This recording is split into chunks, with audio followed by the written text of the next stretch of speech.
From a $2 billion mega mansion to a $50,000 tiny home, this is the billionaire house tier list. Vladimir Putin has a net worth of $200 billion and he's got a palace with an underground bunker. S tier. Mark Zuckerberg bought 1,000 football fields of land in Hawaii so he could build a massive compound with a self-sustainable underground bunker, over a dozen houses including 2 mansions, and a web of disc-shaped tree houses connected by rope bridges. Solid B tier. In 1984, Steve Jobs bought a California mansion called the Jackling House. It was designed in 1925 by famous architect George Washington Smith for famous rich guy Daniel Jackling. Steve Jobs wanted to burn it down. California said no, because of its historical significance.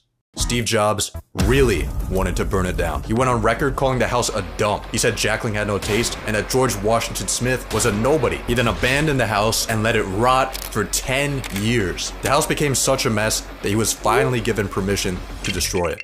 8 months later, he died, making the brutal destruction of this innocent house one of Steve Jobs' final victories. I don't get why he hated on this house so much. I'd say it's a strong C tier. World famous pharmaceutical salesman El Chapo had a peak net worth of $12 billion. He was said to have houses at every single beach and a ranch in every single state.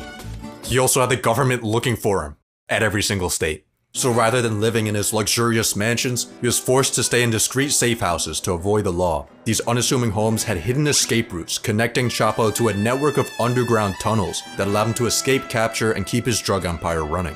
This man was a Harriet Tubman of crack. Solid F tier. Donald Trump's official residence is a 17-acre Florida resort called Mar-a-Lago. After buying it in 1985, Donald made a few changes. In his yard, he put an 80-foot tall American flag. In his bathroom, he added a few classified documents from the White House. But the biggest change he made was turning the property into an exclusive club. For a $200,000 entry fee, you could become a Mar-a-Lago member and hang out with rich people, like Jeffrey Epstein. He was a member of Trump's club until 2007, when he got kicked out for hitting on a teenager.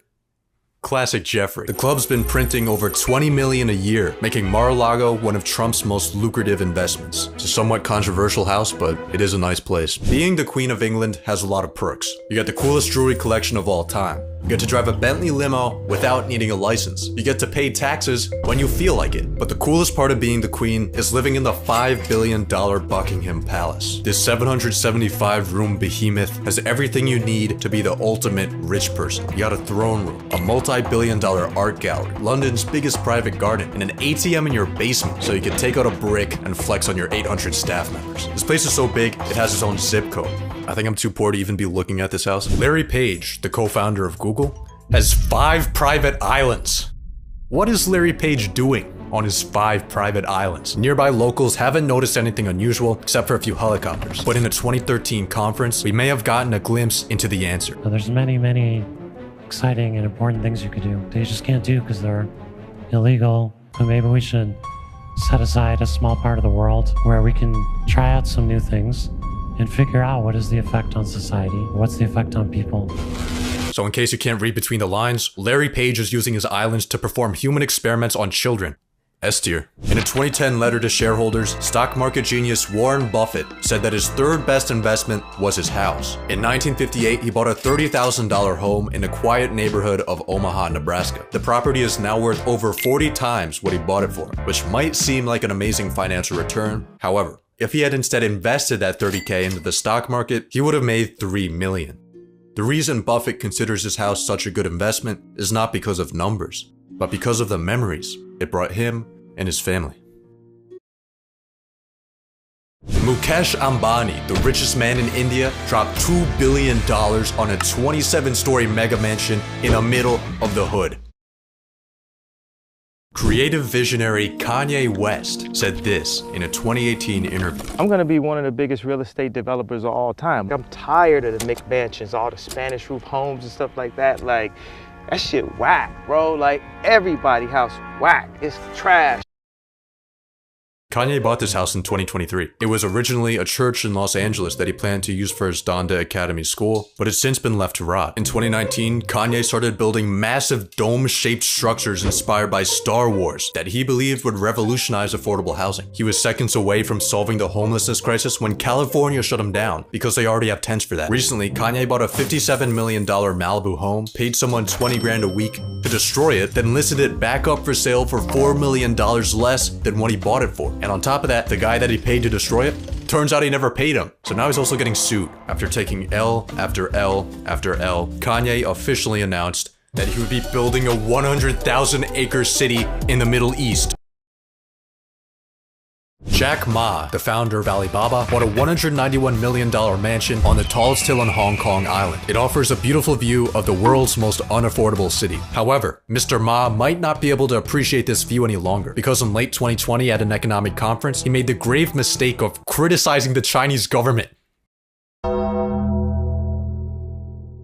Jack Ma isn't dead, by the way. He ended up reappearing in China a few months later. Hopefully Supreme Leader Xi Jinping let him keep his cool house. Michael Jordan's mansion could be yours for $14,855,000. It's actually been on sale for over a decade. The main reason no one's buying it is because it's in Illinois.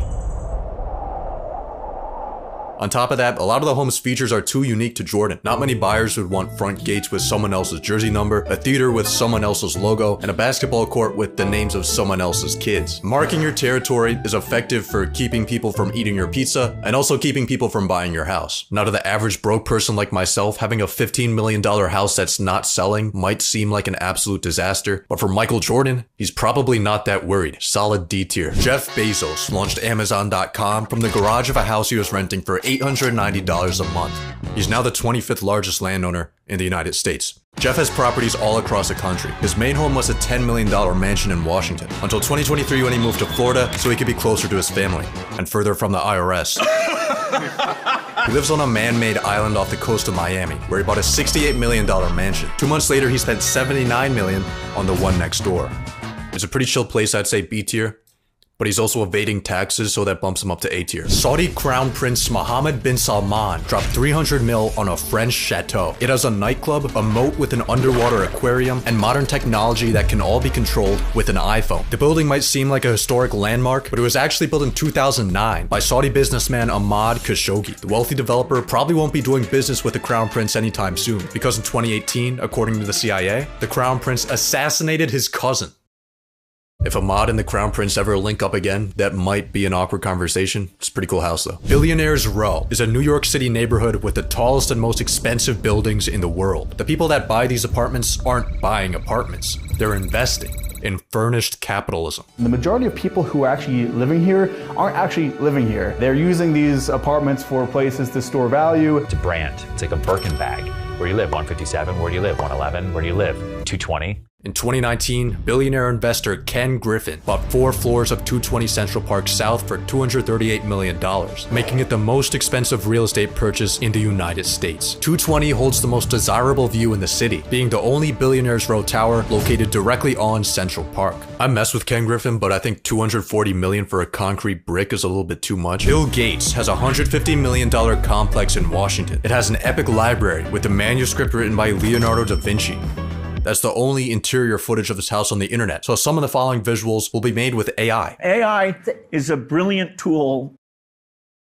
Bill Gates has a 60-foot indoor swimming pool. Inside of it is an underwater sound system, but that's nothing compared to his personal Lake Washington beach that is sand imported from the Caribbean. He also has a trampoline room, walls covered in screens, and his favorite tree that he monitors electronically 24 hours a day. There's some cool tech in this house, I'd say a solid B tier. In 2002, Larry Ellison, the co-founder of Oracle, got a letter from his accountant. It listed a few of his expenses, like his $25 million villa in Japan, $194 million yacht, and $200 million Japanese temple in California. Larry's net worth at the time was $23 billion, but his accountant was still concerned. I'm worried, Larry. It's imperative that we start to budget and plan. New purchases should be kept. Oracle CEO and billionaire Larry Ellison has just made a rather large investment or purchase. He's just bought the island of Lanai. S tier. Kim Kardashian bought a $20 million home in 2014 with her then husband Kanye West. They spent 3 years transforming it into what they described as a minimal monastery and what others described as an expensive psych ward. This house is a really cool art project. Now you're in the middle of this strange time where you're selling your houses. You say you don't want any material possessions, and I'm slightly sad about it, actually. Well, if you're sad about it, why are you doing it? On May 1st of 2020, Elon Musk announced that he would be selling almost all physical possessions, including his homes. And he stayed true to his word, selling off each of his California mansions one by one. He then acquired a $50,000 tiny home. I think possessions kind of weigh you down. Then they're kind of an attack vector. People say, "Hey, billionaire, you got all this stuff." Like, well, now I don't have stuff. Now what are you gonna do?